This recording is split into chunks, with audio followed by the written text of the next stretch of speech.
Olá, boa tarde. Você acompanha agora as principais reportagens da HIT. Muitos brasileiros acreditam que a chance de sucesso profissional e financeira está bem longe daqui. Quem sabe do outro lado do oceano. E com esse pensamento tem crescido cada vez mais o número de pessoas que decidem começar uma nova vida no exterior. Um mundo de possibilidades. Culturas, hábitos, culinária, paisagens, tudo diferente do Brasil. Tudo novo. Quem escolhe viajar dificilmente perde o encanto pelo destino escolhido. Mas quem vai para emigrar precisa estar preparado. E foi justamente isso que a Márcia fez. Foi para a Austrália com a cara e a coragem, sem saber o que faria por lá para se sustentar. Minha ideia era, tinha que ser um país que tivesse aberto para imigração, porque a minha vontade é, eu vou com tudo.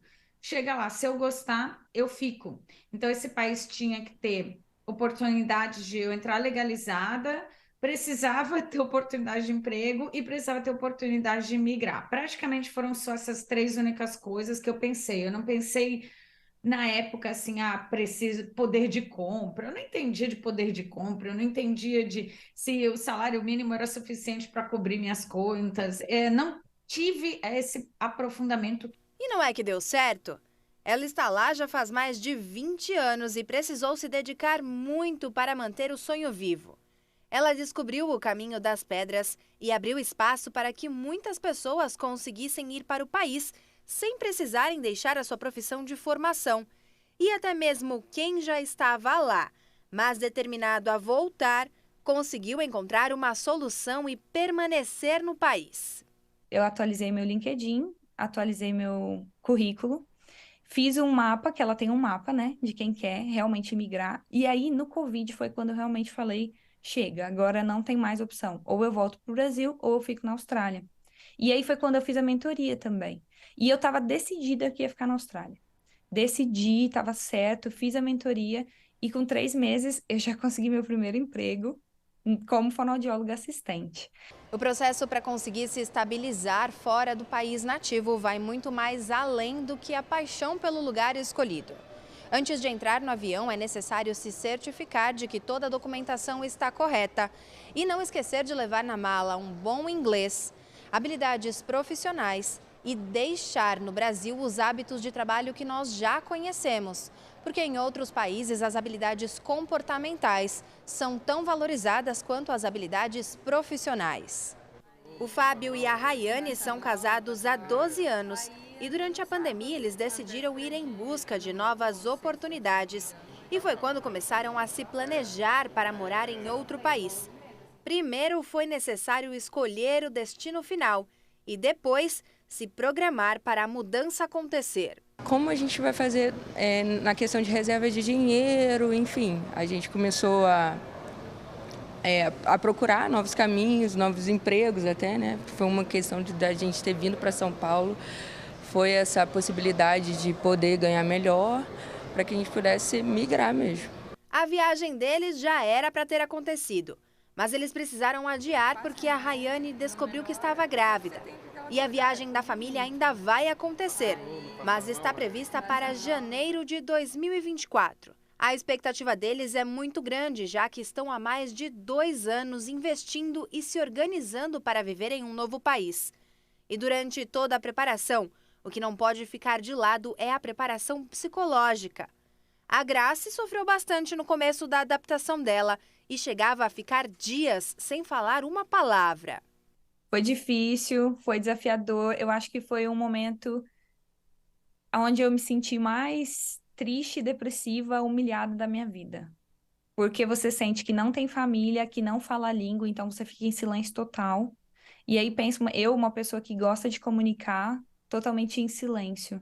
A gente era de uma cidade do interior do Rio de Janeiro, tinha 35 mil habitantes só. Essa fase de mudança para São Paulo, uma megalópole, a gente já deixou a família para lá e isso já não tem sido uma coisa tão dolorosa quanto seria se talvez eu estivesse já para a Austrália. Não que a gente não sinta falta, mas esse período foi uma adaptação desse distanciamento que a gente vai ter. Transformar o sonho de viver fora do Brasil em realidade exige informação, dedicação e, acima de tudo, coragem. Mas a experiência promete ser recompensadora. E o Brasil abriu mais de 200 mil vagas de trabalho em fevereiro, mais do que o dobro das vagas abertas em janeiro. Os dados são do Ministério do Trabalho. O número é resultado de 1.949.000 contratações e 1.708.000 desligamentos. O setor de serviços se destacou mais uma vez com a criação de 164.200 postos, seguidos pela indústria, construção e agropecuária. No segmento de serviços, a administração pública, defesa e seguridade social, educação, saúde humana e serviços sociais foram os setores que mais absorveram mão de obra. O salário médio das admissões de fevereiro sofreu queda de 2,47% em relação ao mês anterior e ficou em R$ 1.978,12. A região Sudeste liderou o ranking em contratações, com 110 mil postos criados no período. Depois de 2 quedas consecutivas, o índice de confiança do consumidor cresceu em março. Os dados foram divulgados pela Fundação Getúlio Vargas. A alta foi de 2,5 pontos na passagem de fevereiro para março e no mês o índice de confiança do consumidor atingiu 87 pontos, numa escala que vai de 0 a 200. O aumento foi puxado pela melhora das avaliações dos consumidores em relação ao presente e ao futuro. Sobre a confiança no presente, medida pelo índice da situação atual, a alta foi de quase 3 pontos, o melhor resultado desde outubro do ano passado. E o índice de expectativas, que avalia aí a confiança dos consumidores no futuro, avançou pouco mais de 2 pontos. Entre as 4 faixas de renda avaliadas pelo estudo, a maior confiança foi observada entre pessoas com renda familiar abaixo de R$ 2.100. Já para os consumidores com renda mensal acima de R$ 9.600, o índice de confiança do consumidor caiu 0,8 ponto, influenciado pela piora das expectativas. A sondagem do consumidor coletou entrevistas entre os dias 1º e 22 de março de 2023. E olha só, o Pix foi o meio de pagamento mais utilizado no Brasil no ano passado. Os dados são do Banco Central e da Associação Brasileira das Empresas de Cartão de Crédito e Serviços. As operações com a plataforma instantânea lançada em 2020 totalizaram 24 bilhões e superaram as transações com cartão de débito, boleto, TED, DOC e cheques. Já a quantidade do volume financeiro ficou em segundo lugar, com 10 trilhões e 900 milhões de reais. As operações com transferências eletrônicas, a TED, ocuparam o primeiro lugar com 40 trilhões e 700 milhões de reais. Em número de transações, o cartão de crédito foi o segundo colocado, seguido pelo cartão de débito no ano passado. Aposentados e pensionistas portadores de doenças graves têm direito à isenção do imposto de renda. A regra vale apenas para doenças previstas em lei. A isenção do imposto de renda é total para os aposentados e pensionistas que possuem algum tipo de doença grave. Esse tipo de benefício não tem um prazo de validade, mas é necessário comprovar através de um laudo médico emitido por um perito do Sistema Público de Saúde, e ele se aplica a 16 condições de saúde que impedem o contribuinte de continuar trabalhando. Em alguns casos, os laudos feitos por médicos particulares podem ser aceitos, mas só depois de uma ação judicial. Para ter a isenção, além do laudo que comprova a doença, é preciso informar a situação ao INSS ou à fonte pagadora da aposentadoria ou pensão privada para que o desconto do imposto na fonte seja cancelado. Quem recebe pensão ou aposentadoria paga pelo governo pode fazer a solicitação pelo site Meu INSS. E nesse caso, o beneficiário deverá se submeter a uma perícia médica que pode ser agendada pela internet. Vale lembrar que caso o aposentado ou pensionista receba a isenção do IR por esse motivo, ele pode pedir que a desobrigação seja aplicada desde a data do diagnóstico da doença. E se você foi diagnosticado há 5 anos e estava pagando a restituição do imposto de renda, você tem direito a pedir o valor de volta. De São Paulo, Bruna de Giaimo. O grupo espanhol Aena anunciou na última quarta-feira que assinou um contrato de concessão de 11 aeroportos no Brasil, incluindo o de Congonhas, em São Paulo, como parte da maior operação de desenvolvimento internacional de sua história. O grupo semipúblico é o maior operador aeroportuário do mundo em número de passageiros. Entre os 11 aeroportos em 4 estados brasileiros está o de Congonhas, em São Paulo, o segundo com maior tráfego de passageiros no Brasil. A Aena havia conseguido o contrato em uma licitação organizada em agosto de 2022 pelo valor de 2 bilhões e 600 milhões de reais. O grupo, que já administra 6 aeroportos no Brasil, além de 46 aeroportos na Espanha e o de Luton, no Reino Unido, registrou um tráfego de 270 milhões de passageiros no ano passado, que resultaram em um volume de negócios de 23 bilhões e 200 milhões de reais. E quem não sonha em morar em um país seguro, sem terrorismo, guerras ou catástrofes? Um ranking mostra quais são essas nações. Será que o Brasil está entre elas? Acompanhe. Olha só, além do nível de segurança da região, o ranking ainda leva em consideração o custo de vida, a qualidade do ensino, a acessibilidade e o clima.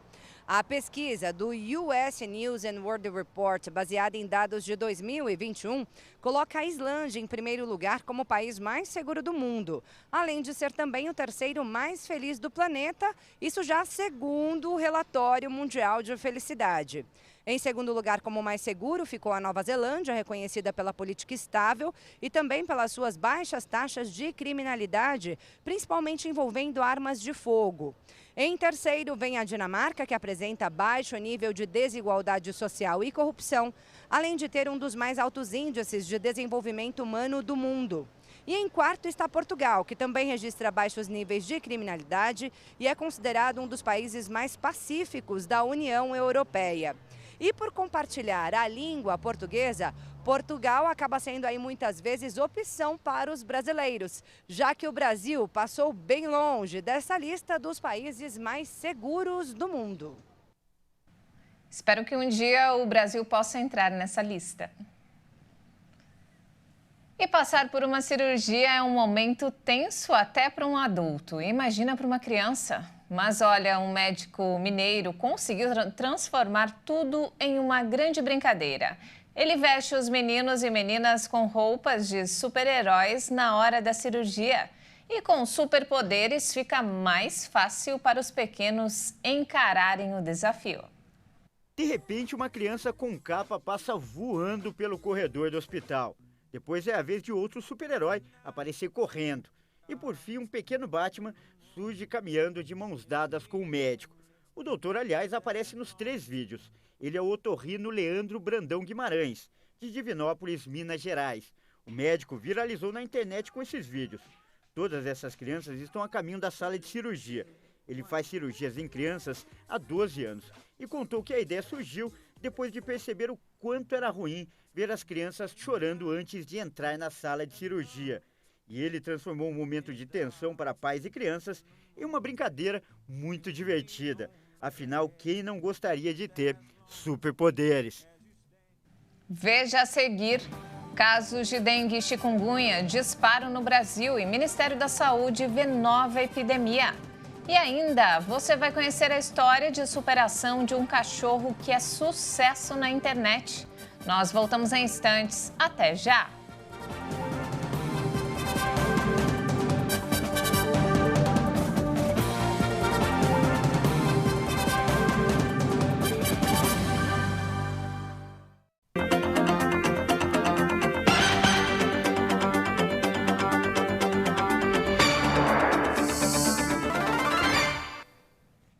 A variação nos preços de produtos para a Páscoa ultrapassou os 300%. O levantamento foi feito pelo Procon em diferentes estados. As maiores diferenças de preços entre os estabelecimentos foram do ovo de Páscoa. Um chocolate de 215 gramas da mesma marca custava R$ 36,00 em um local e em outro estava à venda por R$ 155,00, valor 320% maior. O Procon de São Paulo calculou o preço médio do quilo dos ovos de chocolate, tomando como base o valor médio dos itens pesquisados, e o custo médio ficou em R$ 362 o quilo. Essa informação deve facilitar a comparação e ajudar o consumidor a escolher as opções mais baratas. Na comparação entre os produtos comuns na pesquisa deste ano e na de 2022, foram observados, em média, acréscimos de 37,77% nos preços médios dos ovos de Páscoa. Como referência, o órgão usou o Índice de Preços ao Consumidor da FIPE, no período de março de 2022 a fevereiro de 2023, que registrou variação de 6,71%. A pesquisa sobre os produtos que compõem a cesta da Associação Paulista de Supermercados concluiu que a lista com os itens está 14,8% mais cara do que no ano passado. A alta foi liderada pela cebola, que teve aumento de 36,2% no período. Já a compra do quilo do bacalhau, que custava R$ 152, teve aumento de 12,37% e já é encontrado à venda por R$ 171. A recomendação é para que o consumidor pesquise bastante a variação de preços na hora da compra. Os preços dos aluguéis voltaram a disparar no Brasil, de acordo com dados divulgados pelo Fipzap. A nossa repórter Maria Clara Leite traz as informações. Os preços médios do aluguel no Brasil subiram 1,6% em fevereiro, na comparação com o mês anterior.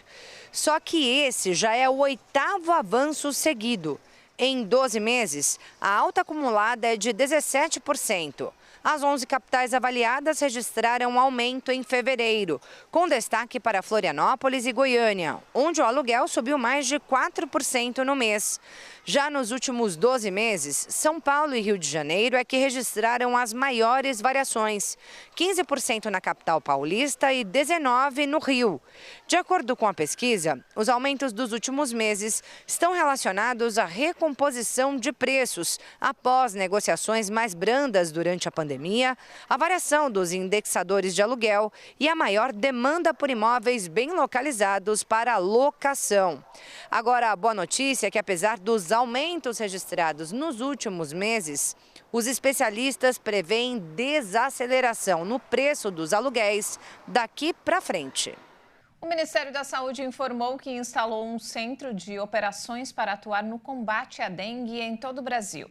Essa medida é para auxiliar estados e municípios que apresentem crescimento de casos. O Ministério disse também que enviou profissionais para alguns dos estados com o aumento da doença e distribuiu inseticidas e kits de detecção da doença.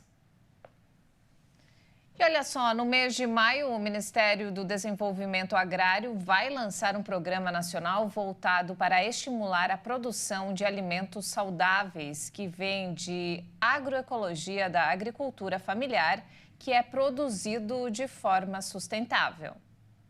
A agroecologia é o conceito que envolve a produção de alimentos saudáveis com respeito aos aspectos ambientais, sociais e culturais.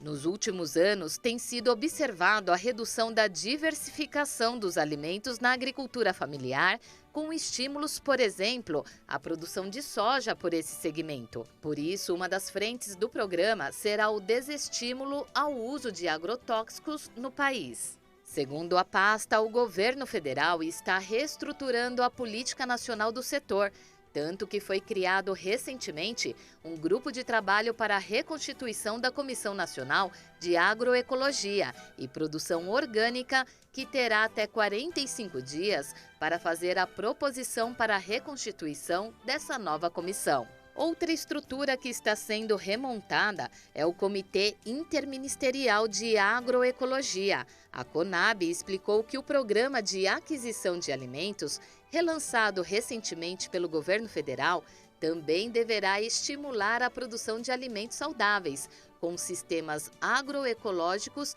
e ele vai facilitar a compra governamental de alimentos, produzidos por agricultores familiares e pequenos produtores rurais. De acordo com o Núcleo Executivo da Articulação Nacional de Agroecologia, é possível garantir o abastecimento da população brasileira com alimentos saudáveis, mas para isso é preciso investir em modelos de produção como a agroecologia.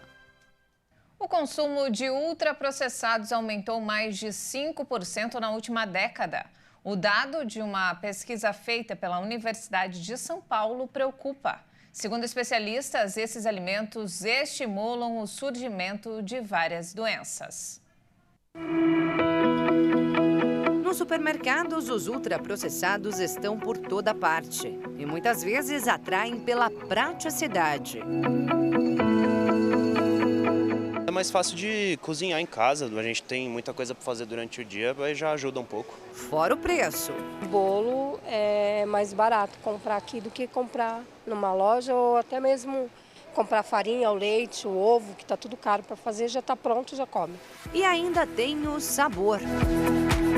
Muito bom, bem delicioso. Embutidos, macarrão instantâneo, congelados, refrigerantes, salgadinhos, doces, bolachas e até aquele iogurte que se mostrava ser tão saudável. Só que o que parece ser repleto de vantagens pode trazer muitos prejuízos. É o famoso barato que sai caro. Porque a longo prazo, aí você vai gastar com medicações para poder cuidar de alguns tipos de patologia. É que os alimentos ultraprocessados são formulações industriais prontas para o consumo, ricas em açúcares, gorduras, sódio. Produtos que, segundo a nutricionista, são feitos com ingredientes que contêm pouco ou nenhum nutriente, mas itens necessários aos produtos industrializados. Para que ele tenha uma vida de prateleira útil e que dure, a durabilidade dele no mercado seja mais efetiva e que também agregue sabor, porque consistência, porque aí faz com que a pessoa fique nesse ciclo vicioso e cada vez mais querendo os produtos processados. O problema é que esses mesmos ingredientes são causadores de doenças cardiovasculares, diabetes, hipertensão e até alguns tipos de câncer. Principalmente o câncer de reto. Isso já tem muitos estudos que comprovam isso. Porque, assim, esses alimentos, eles são totalmente químicos. Eles são derivados do petróleo, do carvão. Então, olha o malefício que pode trazer à saúde do indivíduo. Aos 72 anos de idade, a dona Leda diz que sabe bem de tudo isso e sempre tenta alertar o filho, de 41. Para ele chegar no seu 72, ele tem que começar a mudar a alimentação, não é não? Ah, com certeza, mas é quem faz ele mudar, né? É difícil. Mesmo sabendo dos males, os brasileiros têm consumido cada vez mais. Na última década, o consumo de ultraprocessados cresceu 5,5%, segundo dados de um estudo divulgado pela Revista de Saúde Pública da USP. O levantamento mostra que cerca de 20% das calorias consumidas pela população do país vem dos ultraprocessados. Outro estudo recente, também feito pela USP, em parceria com pesquisadores da Unifesp, Fiocruz e Universidade de Santiago, no Chile, mostrou que 57 mil óbitos por ano no Brasil estariam relacionados com a ingestão frequente de alimentos ultraprocessados. Por outro lado, a mesma pesquisa mostra que se os brasileiros reduzissem o consumo pela metade e priorizassem os produtos in natura, cerca de 30 mil vidas seriam poupadas por ano. A nutricionista recomenda reduzir mais ainda esse tipo de alimento. Na minha prática clínica, no meu conceito, eu acho que são alimentos que não devem ser consumidos em hipótese alguma. Mas tem exceções. Numa vida social, tem um negocinho ou outro industrializado, você acaba consumindo, mas que não faça parte da sua rotina. O consumo deve ser consciente, mas para que isso aconteça, a consumidora Maria Lúcia diz que faltam mais informações sobre os riscos nas embalagens e na mídia. Eu não vejo as propagandas dizendo que aquilo faz mal para a saúde, que você não consuma, muito pelo contrário. O Bruno, que passou a entender mais sobre o assunto depois de dar essa entrevista, garante que vai mudar os hábitos. Vou começar a meditar bastante e vou tirar uns produtos do carrinho na próxima compra.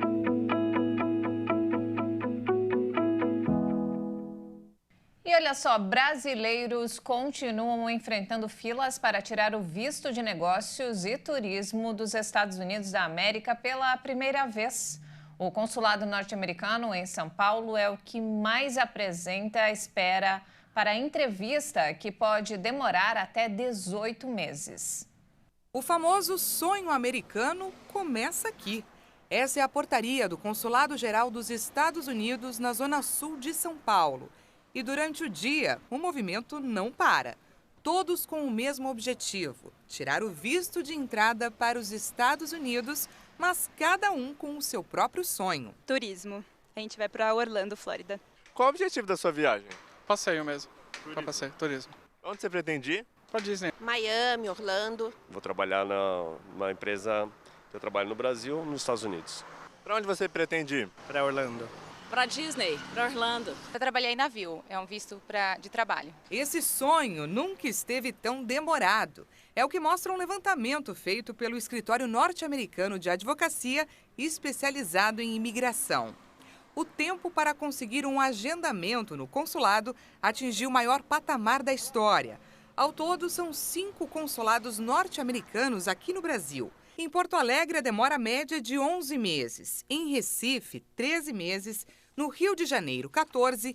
Em Brasília, 15. E em São Paulo, 18 meses. Isso significa que se um turista decidir entrar com o pedido de visto americano hoje em São Paulo, a estimativa é que só conseguirá fazer a entrevista consular em setembro de 2024. E na porta do consulado de São Paulo é preciso ter paciência, pois a espera é grande. Mais ou menos 6 meses. Eu acredito que demorou um pouco mais pela pandemia dessa vez, acho que mais de 6 meses. Meu marido é que organizou isso. Quando eu marquei a primeira vez, estava para abril do ano de 2024, isso que eu marquei o ano passado. Aí eu consegui remarcar para janeiro, aí semana passada eu achei para hoje. Mais de um ano. Esse visto dela está agendado faz quase um ano. Exatamente por essa fila, a embaixada está mobilizando algumas medidas para diminuir essa espera. Entre elas, a contratação de novos funcionários, tanto brasileiros quanto americanos, o aumento de dias e horas extras de trabalho e a abertura do consulado aos sábados. A meta é acelerar o processo de concessão do visto para as férias do meio do ano, quando o movimento cresce. E para ajudar quem precisa do visto com urgência, nós ouvimos uma especialista que deu algumas dicas. Uma delas é solicitar às autoridades consulares uma antecipação de agendamento justificada. As próprias autoridades consulares indicam uma série de situações em que se é admitido um pedido de antecipação para encaixe em agendas complementares que são abertas ou em função de desistência de outros agendamentos. Por exemplo, viagens comprovadamente de negócios, participação em congressos, em eventos com a inscrição previamente realizada pelo requerente, participação de uma viagem para uma comemoração em data significativa, por exemplo, bodas, batizado, aniversário, que seja relevante para a família, é possível que isso seja apresentado e é recebido como uma justificativa. E felizmente, para algumas pessoas, como a Júlia, o sonho americano já está pertinho de virar realidade. E ela conta qual é o segredo. Sim, é que o segredo, na verdade, é você ficar dentro do site, sempre recarregando a página, que em algum momento vai aparecer uma data bem próxima. Então a gente conseguiu para semana que vem, sabe? Então foi bem rapidinho o processo. E antes de encerrar, olha só que bacana, você vai conhecer a história de superação de um cachorro que é sucesso na internet. Por sua condição, ele não só inspira a adoção de pets especiais, mas dá lição de vida para muita gente. Perfis de pets fofinhos nas redes sociais ganham cada vez mais destaque. Mas esse aqui é ainda mais especial. É o perfil de um supercão, o Super Nupi, com mais de 700 mil seguidores no Facebook e Instagram. Um herói da vida real que superou barreiras e aprendeu a viver normalmente, apesar de sua deficiência. Oi pessoal, eu sou o Super Nupi e eu nasci com atrofia nas patinhas dianteiras. Mas isso não me limita. O que eu me tornei é o que me define. um super-herói para você. O herói sobre duas patas desenvolveu uma forma diferente de andar, correr, pular. O Nupinho, ele nasceu com essa atrofia e ele aprendeu e se desenvolveu sozinho. Eu acho que é uma mistura aí também de força de vontade, de físico, né? Porque ele desenvolveu uma musculatura muito poderosa, assim, que preserva a coluna dele, que dá toda a sustentação, equilíbrio. É um cãozinho guerreiro, exemplo de superação para muito ser humano. Foi até uma surpresa, porque quando eu fiz as redes sociais do Nupi, eu não tinha intenção dele ficar famoso. Eu adotei ele pré-pandemia, né? E eu vi as coisas incríveis que ele fazia, aí eu criei um Instagram, um Facebook para ele, e eu fiquei surpresa com a quantidade de mensagem que a gente recebe justamente por isso, que o Nupi inspira, como ele é guerreiro, que ele não fica como ser humano se questionando de por que eu nasci assim ou por que aconteceu isso comigo. Ele simplesmente vai e faz, né? Poliana conheceu o Nupi em 2020 por meio de uma foto na internet. Ela conta que ele foi oferecido à adoção pela antiga família, que com a chegada da Covid-19 não teve mais condições de cuidar dele. Por isso buscou a nova protetora. Quando eu vi a foto dele, eu me apaixonei por esse sorriso dele. Né, filha? Foi amor à primeira vista, então? A primeira foto. Porque eu decidi tudo antes de conhecê-lo pessoalmente. Né? E aí falei, não, é meu, já estava escrito. Gente, o Nupi é mesmo apaixonante. Não tem quem não se encante por ele. Não por acaso ele ficou assim tão famoso nas redes sociais. E foi essa fama toda que o tornou embaixador de um projeto que leva informações e conscientiza sobre pets com deficiência. É o Cão de Rodinhas.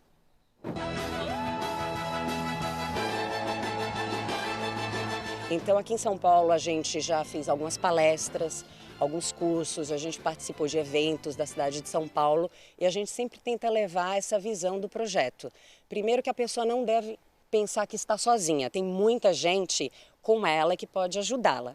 E depois, ter um pet com deficiência não é uma coisa de outro mundo. Foi para quebrar esse mito da própria fundadora do projeto que a organização nasceu em 2018. Eu tenho um cachorro que é cadeirante, o Argus. Ele foi atropelado quando ele tinha 1 ano e meio de idade, né, numa fuga. E, infelizmente, não prestaram socorro. Ele veio a se tornar paraplégico, né, depois dessa fuga. E, nesse meio tempo, para a gente foi muito difícil encontrar informações de como cuidar dele em casa. Larissa conta que veterinários recomendaram eutanásia por 3 vezes. Mesmo ele sendo um cachorro totalmente saudável, ele só não anda com as 4 patas, mas ele é um cachorro totalmente saudável. E ainda assim ele recebeu a indicação de eutanásia dos próprios profissionais veterinários. Então aí a gente começou a entender de onde vem, né, essa indicação, sendo que não tem necessidade. Para o Argus, uma simples cadeira de rodas resolveu a questão. Daí o nome, Cão de Rodinhas. O projeto que tem hoje uma cartilha para orientar quem precisa. Em 3 anos, desde sua primeira impressão, a publicação já foi enviada gratuitamente para mais de 4.000 tutores e profissionais da área. A Larissa e seus colaboradores também realizam atendimentos online para tirar dúvidas sobre os cuidados com esses animais. Cuidados que, em muitos casos, podem não ser tão diferentes assim.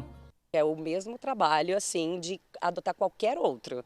Inclusive, eu tenho mais 3 em casa e tenho um que é bebezão, que me dá muito mais trabalho do que o Nupi, muito mais trabalho. Com sua história de superação, o Nupi tem inspirado muita gente a adotar um pet com deficiência. A gente quer passar isso mesmo, sabe? Que um cão com deficiência, ele não tem limites, ele é feliz, ele brinca. E que a pessoa que está disposta a adotar vai ser muito feliz com ele. Se adaptando, né? Eu me adaptei pouco com o Nupi, tem outros que se adaptam um pouquinho mais, mas é algo que entra na rotina da gente e é super natural. A gente faz por amor e recebe muito amor em troca, muito. Mas fica o alerta. No momento de adotar um animal com deficiência, conversa com o veterinário, né? Faça uma consulta prévia, acompanhe quais seriam o dia a dia desse animal e com certeza ele vai trazer muita alegria, muito ensinamento, né? Aquilo que a gente fala, eles trazem uma alegria de viver que é fora do normal, é algo muito especial mesmo.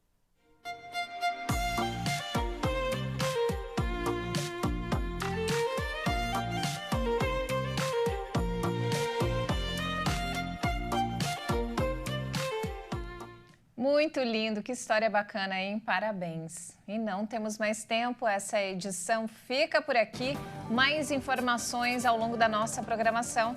E se quiser rever as nossas reportagens, é só acessar o canal Hit Notícias no YouTube. Obrigada pela companhia e um ótimo domingo para você. Até mais.